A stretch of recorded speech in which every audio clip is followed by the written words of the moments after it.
Welcome to this explainer. Today we're diving into a massive historical mystery. We're looking at the true inventors of the empire. I mean, the actual architects of the systems you and I still live by today, and how they were just entirely scrubbed from human memory. Think about the foundations of a massive state. These guys invented cavalry, state highways, even the first systematic library. But here's the crazy part. They were hated so deeply that when they finally fell, their victors leveled their cities straight to the dirt. They buried their legacy so completely that for 2,500 years, locals literally walked over the hills, covering their magnificent palaces with absolutely no idea what was right beneath their feet. So how did the blueprint for modern civilization get buried for 2.5 millennia?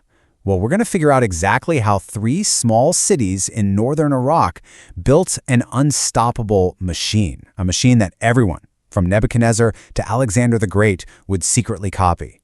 I mean, how does the most influential civilization of the ancient world just vanish? Section 1, the Erased Empire, from trade to war. Let's look at how they started, because long before they were conquerors, Assyria was just a simple, hard-working trading hub nestled in a little triangle between 3 cities, Ashur, Nineveh, and Erbil. They were positioned perfectly, right where major trade routes crossed. But they had one massive geographical disadvantage. They heavily relied on the rich soil of southern Mesopotamia just to feed their people. So, when the catastrophic Bronze Age collapsed wiped out nearly every major civilization around 1200 BC, Assyria lost its territories. But they survived, just through pure grit. And when they finally emerged centuries later into a totally changed world, they were still clutching these 300-year-old clay treaties. They genuinely believed these ancient documents gave them the absolute, unquestionable right to conquer the Fertile South. Now, this is where their psychology gets really fascinating. Their supreme deity, Ashur, actually wasn't a god of war. He was the god of order and justice, directly linked to the sun and truth. So to the Assyrians, breaking those ancient treaties wasn't just some political betrayal, it was literal blasphemy against Ashur himself. This logic completely reframed things for them, turning their brutal military campaigns into this cold, bureaucratic, and highly sacred duty. To them, punishing rebellion was just, maintaining divine order. Section 2, building the war machine. So, to enforce this uncompromising divine order across a massive and very hostile region, standard tactics just weren't going to cut it. They needed unprecedented military innovation. Enter their first quiet revolution, the domestication of the camel. Fun fact, the English word camel actually comes from the Assyrian word gamalu. Before this, armies had to rely on donkeys and mules, which really limited how far your food caravan could go. But the camel? That was a true ship of the desert. It completely revolutionized their supply lines, letting them stretch their armies across vast distances, into Iran, Urartu, and all the way to the coast of Lebanon. And that brings us to their second revolution, the evolution of their cavalry. At first, back in the 10th and 9th centuries, riders were basically dragoons. They had to dismount to fire their bows, and literally 1 in 4 guys was just there to hold the horses. But by the 8th century, they figured out how to shoot directly from horseback. And get this, they were actually the very first people to invent pants. Why? Because galloping on a horse wearing a traditional Mesopotamian skirt was, well, completely impractical. By the late 7th century, they had upgraded all of this into genuine heavy shock cavalry. Combine that with dedicated engineering units and siege towers, and you get the world's first professional standing army, 200,000 men. Let that sink in. That is the staggering number of fully trained soldiers in the Assyrian army at its peak. This wasn't some ragtag militia of farmers. This was a permanent military force on a scale that medieval European armies, literally thousands of years later, couldn't even dream of matching. And the logistics to keep that colossal machine moving? Absolutely mind-blowing.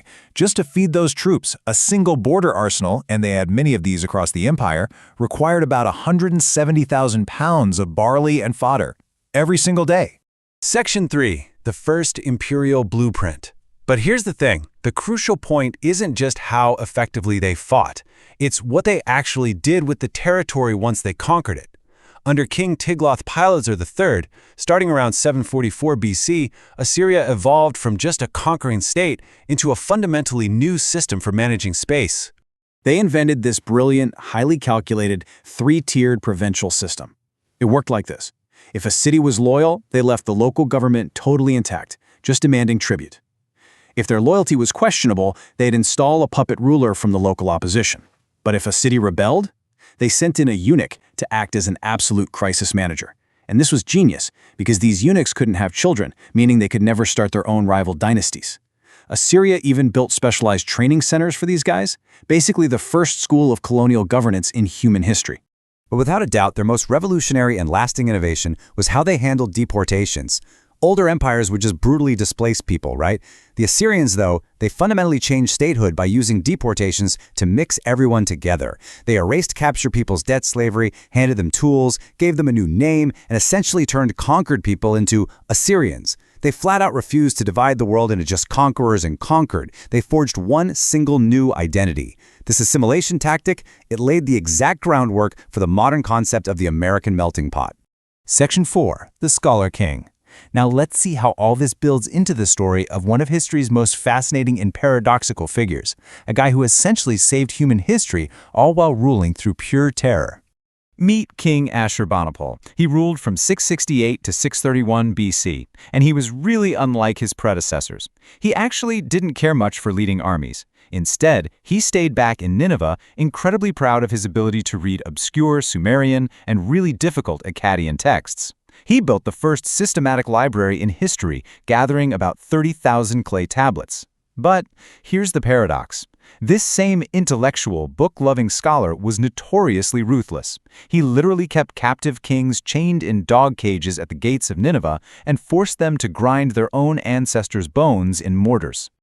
His obsession with preserving knowledge was just unmatched. He had his scribes copy original texts and stamp them with the first royal bookplate in history, which came with this incredibly intense curse. Whoever dares to carry off these tablets, may Ashur and Belit strike him with their wrath.